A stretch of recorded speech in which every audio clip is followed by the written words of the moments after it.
Olá, começa agora o programa Mais Saúde da ACOM, Associação de Combate ao Câncer do Centro-Oeste de Minas.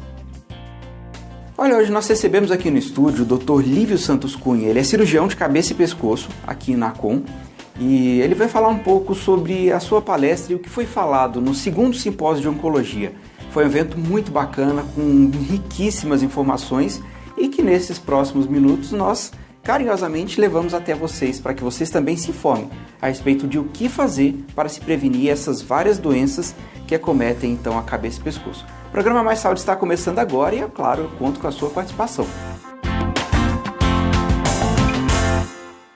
Bom, vamos começar então o programa deste final de semana recebendo aqui no estúdio o Dr. Lívio. Ele é cirurgião cabeça e pescoço no Hospital do Câncer da ACOM. É a segunda vez que a gente tem essa oportunidade, né, desse bate-papo. Para quem não lembra da nossa última conversa, eu gostaria que você se apresentasse, então, para a gente começar logo falando sobre prevenção, tratamento e o diagnóstico, como é feito, né, e o que ajuda, né, o diagnóstico precoce. A gente vai falar muito disso nesse programa que está apenas começando. Seja muito bem-vindo. Obrigado, Paulo. Sempre um prazer participar do programa aqui. Meu nome é Lívio, sou cirurgião de cabeça e pescoço. Já moro aqui em Divinópolis há 3 anos, pouco mais de 3 anos. E trabalho aqui na ACOM, aqui em Divinópolis, com muito prazer. Muito bacana. Dentro da área de cabeça e pescoço, quais são os cânceres mais comuns? Porque assim, depende de uma avaliação médica, né? Mas nem todos os casos precisam logo de imediato de uma cirurgia, como nem todos os casos vão precisar, por exemplo, de químio ou radioterapia. Mas dentro dos casos que você faz cirurgias, enfim, que você tem visto, quais são os mais comuns nessa região, cabeça e pescoço? Os cânceres mais comuns, mais frequentes, são os cânceres de boca, de garganta, que a gente chama tecnicamente de orofaringe, os cânceres de laringe, as cordas vocais, e os cânceres de tireoide também. Muito comuns também são os cânceres de pele nessa região. Aliás, são os mais frequentes dentre todos os cânceres disparados. Mas também a gente trata aqui na ACOM, dentro da rede do SUS, a gente trata muitos cânceres de pele aqui da região. E dentro da sua especialidade como cirurgião cabeça e pescoço, essas cirurgias de pele também você faz normalmente ou aí já é indicado ou já é direcionado, vamos dizer assim, para, por exemplo, um dermatologista ou cirurgião plástico, não sei? Sim, na verdade, o cirurgião plástico, o dermatologista também participam desse tipo de tratamento aí, na parte preventiva também, principalmente no caso do dermatologista. Mas os casos mais avançados, né, que exigem grandes ressecções cirúrgicas, com reconstruções, né, mais complexas, aí, em geral, a gente é que trata, um cirurgião de cabeça e pescoço. Doutor Lívio, foi realizado agora recentemente o segundo simpósio, né, de cabeça e pescoço, organizado pela ACOM, em parceria com a Universidade Federal de São João del Rei, né, e também ao SUS, enfim, a Secretaria Municipal de Saúde. Dentre as temáticas abordadas no simpósio, você principalmente falou a respeito do diagnóstico, da importância do diagnóstico, isso também vem a prevenção, né, junta, e depois falamos muito sobre o tratamento, novidades, o que tem sido feito, como tem sido tratado. Mais especificamente a respeito da prevenção e do diagnóstico, o que a gente pode dizer a respeito desses dois campos, né, com relação a esses cânceres de cabeça e pescoço? Porque, por exemplo, atividade de vida, prevenção está relacionada a isso, estilo de vida também com relação a vícios, né? O que a gente pode trazer como parte dessa temática e como ferramenta principal, assim, no que diz respeito, por exemplo, ao diagnóstico precoce? Prevenção e diagnóstico precoce, sim, né? Paulo, você tocou no ponto fundamental. Acho que o tratamento do câncer envolve necessariamente prevenção. Dentro dos tumores mais frequentes que a gente trata aqui na ACOM, sem dúvida alguma, o hábito de fumar e o hábito de ingerir bebida alcoólica em grande quantidade são os principais fatores relacionados a esse tipo de câncer, boca, garganta, laringe, enfim. Então, o simpósio focou muito nessa questão da prevenção. E prevenção também está muito relacionada ao diagnóstico precoce, porque os cânceres de cabeça e pescoço, de maneira geral, quando diagnosticados numa fase bem inicial, né, tumores muito pequenos, sem metástase, enfim, você consegue taxas de cura acima de 90%, 95%. Então, é importante a gente passar isso para a população, porque os sinais, né, iniciais de que algo está dando errado, tem uma ferida na boca que não cicatriza, uma dificuldade para engolir, um carocinho que apareceu no pescoço que continua crescendo e não foi resolvido, isso deve motivar a pessoa a procurar atendimento médico o quanto antes, para que o diagnóstico seja feito e o tratamento feito o mais precocemente possível. Porque é isso que vai determinar se o paciente vai ser curado da doença ou não, se aquele tratamento vai diminuir ao máximo, né, as complicações, né, os problemas relacionados a qualquer tratamento, que é inerente ao tratamento, enfim. Então, isso é fundamental e a população tem que estar ciente disso, né, que quanto mais cedo a gente diagnostica, quanto mais cedo a gente trata, maiores as chances de cura da doença. Essa informação é interessante que você falou de uma feridinha que começa na boca, né, um caroço. Geralmente as pessoas negligenciam porque começa com uma coisa muito pequenininha, né? Mas vamos partir da ideia da feridinha na boca, uma aftazinha que está lá já uns 15 dias, um mês e que não cicatriza e que, enfim. Qual que é a evolução prevista ou possível para uma pequena feridinha que você que está em casa, por exemplo, que talvez está aqui nos ouvindo agora, negligencia, fala, nada, isso é uma feridinha, isso aí depois melhora, passo ali uma pomadinha, alguma coisa assim, né? Qual que é a evolução disso? E em quanto tempo, se é que a gente pode dizer que uma pequena feridinha pode se tornar um grande problema? Assim, isso é muito variável, né? Dentro da população tem pessoas que têm um histórico de lesão com vários meses de evolução, que não cresce muito, outras que têm uma evolução mais rápida, mas de maneira geral, para os tumores de boca, que aí, né, perfazem 40% dos cânceres que a gente fala de via aerodigestiva superior, que é boca, garganta, laringe, faringe, como eu comentei aqui, 40% deles vão aparecer na boca. E geralmente surge como uma afta, uma feridinha que aparece nesse perfil de população que fuma, bebe, geralmente usa, fuma e bebe juntos, né? Uhum.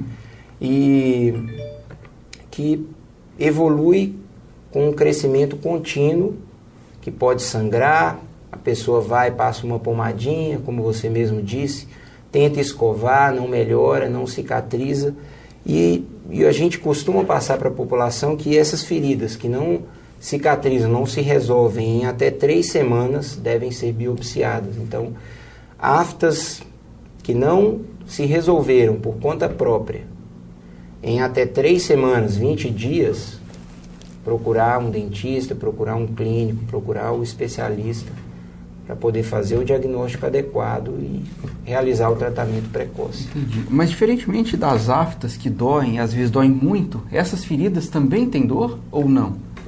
Comumente não no início.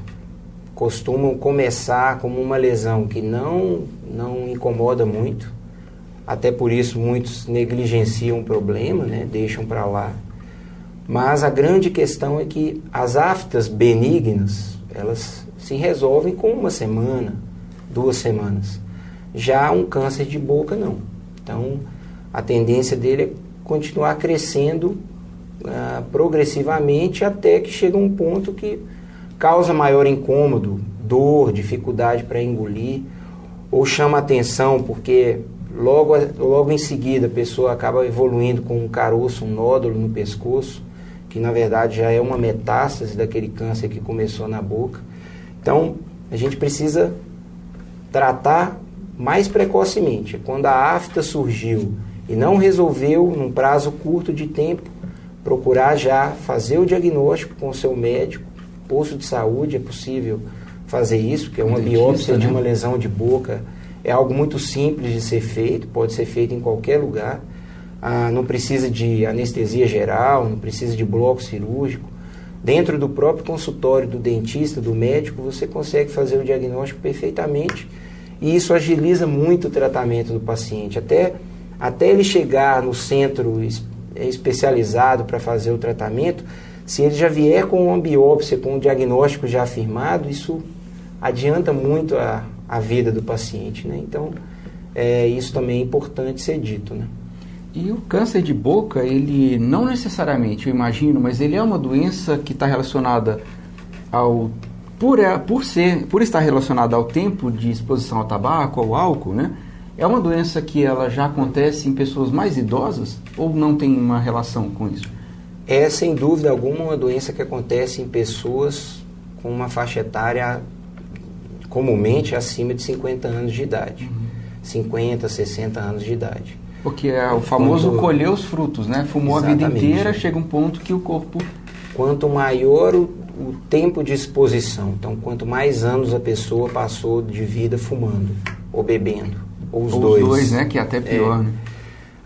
E quanto maior o número de cigarros também fumados por dia ao longo desse período, maior a chance de desenvolver um câncer nessa região de cabeça e pescoço.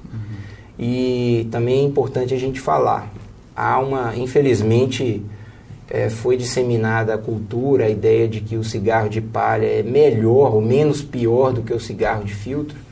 Na verdade, o cigarro de palha ele é pior. Então, porque ele não tem filtro algum. Não tem filtro algum e também os órgãos de controle do Estado, do governo, também não tem um controle tão adequado desse tipo de tabaco que a pessoa consome. Então você pode ter, o que se fala comumente aí é que um único cigarro de palha equivale a 7 cigarros de filtro. Então ele é muito pior, mais deletério, inclusive para os jovens aí, né? Porque hoje a moda é fumar cigarro de palha, né? Antigamente os jovens tinham o hábito de fumar cigarro de filtro. Aí os jovens daquela época são os idosos de hoje. Hoje que se tem colhido, inclusive, né? Infelizmente, né? Então, hoje a cultura que infelizmente tem se espalhado aí é a ideia de que o cigarro de palha é melhor, mas na verdade ele é pior. E com relação aos cigarros eletrônicos, narguilé, essas outras modas, né, que às vezes a mídia, de certa forma, ou então as redes sociais acabam estimulando, né? O que a gente pode dizer disso? São igualmente perigosos em nível de substâncias tóxicas? Podem até ter menos substâncias tóxicas, mas infelizmente eles também viciam muito. Então, o cigarro eletrônico, por exemplo, o princípio ativo dele ali, o que mais tem ali é a nicotina também. Então isso gera dependência também por conta da nicotina. E aí a pessoa acaba consumindo também todas as outras impurezas que tem, né, nesse tipo de material. Então, inclusive já tem até normativas do Ministério de Saúde com relação à questão do uso de cigarro eletrônico, que infelizmente também vem aumentando sendo apontado como uma solução, né? E na verdade não é bem isso. Não é. E em geral são todos importados, né? Assim, fabricados fora daqui, onde a gente também não sabe qual tipo de controle tem com relação à fabricação desse tipo de produto. Vamos fazer o seguinte, a gente vai fazer um pequeno intervalo e na volta eu quero falar de um assunto ainda relacionado ao cigarro e ao câncer de cabeça e pescoço, que é dos fumantes passivos, né? Porque é uma pessoa que optou, não vou fumar, teve essa escolha, mas ela convive de algum modo com algum fumante. E até onde o malefício, né, causado pela fumaça do cigarro que o companheira está ali fumando, ele pode prejudicar essa pessoa também. A gente vai para o intervalo rapidinho e voltamos com mais saúde, que você já sabe, é da DACOM, contra o câncer pela vida. A ACOM assinou contrato com o SUS, Sistema Único de Saúde, pelo presidente voluntário da instituição, Wilson Martins de Freitas, e o secretário municipal de saúde de Divinópolis, Amarildo de Souza. Outra conquista recente é o Certificado de Entidade Beneficente de Assistência Social, SEBAS, Área de Saúde, obtido em 27 de julho com o apoio do deputado federal Domingos Sávio. A ACOM também forma da continuidade da parceria fundamental com o Centro-Oeste CAP, certificado de contribuição. O presidente da entidade agradece emocionado a Deus e a todos os envolvidos. Lembra-se dos doadores e do principal beneficiado, o paciente oncológico. Olá, estamos de volta com Mais Saúde, recebendo aqui no estúdio hoje o Dr. Lívio, cirurgião cabeça e pescoço aqui no Hospital do Câncer da ACOM. E nós falamos sobre um simpósio de oncologia, o segundo simpósio, né, que foi realizado recentemente na parceria da ACOM com a Universidade Federal de São João del Rei, além disso a Secretaria Municipal de Saúde e o SUS. E foi um simpósio muito proveitoso, nós tivemos a oportunidade, né, com os profissionais de discutir vários assuntos, entre eles a pauta que marcou a realização de praticamente todo o evento foi o cigarro.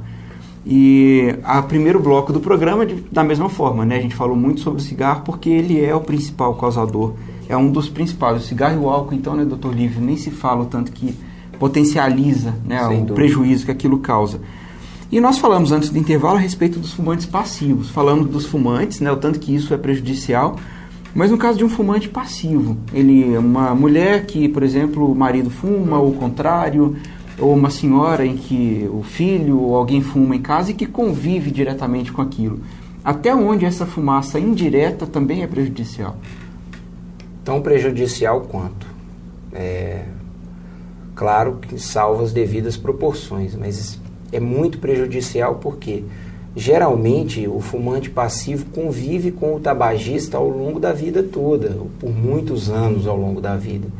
Então, o malefício que aquele fumo passivo que a pessoa tem ao longo da vida ali vai causar é muito grande. Então, isso também é importante ser dito mesmo, porque se você fuma e preza pela saúde de um parente seu, querido, um filho, né? Uma esposa, né? Um pai, uma mãe, enfim, pense nisso também, procure ajuda, né? Eu sei que é difícil parar de fumar sozinho, né? Mas enfim, existem estratégias para tentar ajudar tanto a quem fuma quanto aqueles que também são tabagistas passivos, né? Ainda falando sobre fumaça, mas não mais do cigarro, nós sabemos que existem várias fontes de fumaça e que pessoas convivem frequentemente com aquilo, por exemplo, fogão de lenha, pessoas que trabalham com manutenção de carros em oficinas e estão respirando ali aquela fumaça tóxica, né, com vários agentes. Essas outras fumaças, esses outros poluentes, eles são igualmente perigosos? São perigosos também. Claro que sim, o cigarro faz mal para vários órgãos e sistemas do nosso corpo. Dentro da minha área, é claro, dentro do câncer de cabeça e pescoço, o tabagista ativo, quem realmente fuma e bebe, tem um risco muito maior, mais elevado, sem dúvida alguma. Mas essas fumaças todas fazem muito mal para o pulmão, aumenta o risco de enfisema pulmonar. Quem fuma também tem um risco aumentado de ter não só câncer de cabeça e pescoço, mas câncer de pulmão, câncer de intestino, câncer de estômago. Enfim, aumenta o risco de uma série de doenças que podem ser o câncer, de maneira geral, ou outras doenças que também não são graves, câncer, né? Que são também igualmente graves, de tratamento mais difícil, são doenças crônicas que levam a uma deterioração lenta e progressiva da saúde da pessoa, né? Então, o maior bem que quem fuma pode fazer para si mesmo é parar de fumar. Para si e para quem convive, né? Também, sem dúvida alguma. Dr. Lívio, no simpósio nós falamos um pouco de tratamento também. E na sua área de cirurgia, o que a gente pode trazer como métodos que têm sido testados de repente, ou às vezes foram testados e foram aprovados e têm dado muito certo? Resumindo, o que nós temos de novidade no tratamento do câncer? Bom, o que tem de mais recente, né, em relação ao câncer de cabeça e pescoço não é em relação especificamente ao tratamento cirúrgico em si, mas especialmente ao tratamento com radioquimioterapia. Então são modalidades diferentes de tratamento, com esquemas mais específicos de tratamento, que levam a um menor percentual de complicações e também um aumento nas taxas de cura da doença, né? Então, um exemplo, é o que mais se discute hoje dentro do tratamento do câncer de cabeça e pescoço, talvez seja o câncer de orofaringe relacionado à infecção por HPV. HPV é um vírus que é transmitido geralmente por a relação sexual desprotegida, sem uso de preservativo, e que está relacionado a câncer de garganta, câncer de orofaringe dentro da nossa área. Também tem relação com câncer de colo uterino, enfim. Mas o câncer de orofaringe, os pacientes que são HPV positivos, né, que têm infecção pelo vírus, geralmente é mais frequente em indivíduos mais jovens do que aquele perfil dos que fumam e bebem. Então, a faixa etária é em torno aí entre 40 e 50 anos de idade. E tem uma melhor resposta ao tratamento com radioquimioterapia. Então, os pacientes tabagistas respondem um pouco pior, entendeu? Uhum. O tratamento hoje, de maneira geral, com a radioquimio, é feito de forma semelhante, mas muito em breve, provavelmente, até o esquema de tratamento com o número de doses de radioterapia e o esquema de tratamento com químio também deve mudar, uma vez que a resposta é melhor nesse grupo de pacientes. E com relação ao tratamento, né, por exemplo, as cirurgias, pode-se dizer que atualmente elas são... Ou isso depende, eu acredito que dependa muito do estágio da doença, né, de quando foi diagnosticada. Sim. Mas as cirurgias são mais conservadoras? A cirurgia é mais conservadora na medida em que o câncer é diagnosticado mais precocemente, completa, né? Sem dúvida. Então, quanto maior o tumor de língua, maior a área de ressecção da língua que você vai ter que fazer.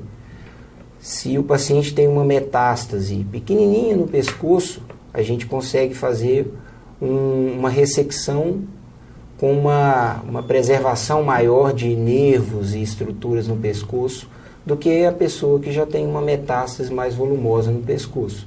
Então, até para o tratamento cirúrgico isso também conta, né? Quanto mais precoce o diagnóstico, menos problemas aquele tratamento pode trazer em termos de complicações ou de sequelas do tratamento. Bom, nós estamos nos minutos finais do programa deste final de semana. Tem alguma consideração que você gostaria de fazer a respeito de tratamento, diagnóstico, né, que é o tema do programa de hoje, do que nós conversamos? Fique à vontade. Bom, consideração final aqui, agora a mensagem final que a gente pode dar para a população é que caso você tenha alguma alteração, alguma dificuldade para engolir, um carocinho no pescoço que apareceu há algumas semanas e vem crescendo, e você não sabe ainda o diagnóstico, não procurou o médico para tentar descobrir o que é, uma afta que não cicatriza, uma rouquidão para as lesões de laringe principalmente, uma rouquidão que não passa, não melhora, especialmente se você fuma e bebe já há muito tempo, procure atendimento médico, né? Vá até o posto de saúde, a rede já está toda integrada, o acesso dos pacientes até aqui a ACOM, a instituição, é um acesso relativamente rápido e o tratamento tem sido feito rapidamente também. Então, a mensagem que eu passo é essa: não negligencie os sintomas que você apresenta. Procure seu médico e certamente o diagnóstico vai ser mais rápido e a eficácia do tratamento também. O importante é não ter medo, né? Porque uma vez que a doença se instala, ela não volta, né? Então, quanto antes tratar, melhor para ter uma qualidade de vida melhor. Doutor Lívio, muito obrigado pela participação no programa Mais Saúde e muito obrigado a vocês também pela audiência de sempre. Quero dizer que semana que vem estaremos aqui com um programa novinho, aguardando, é claro, a sua companhia. Um abraço, pessoal. Fiquem com Deus. Até mais. Tchau.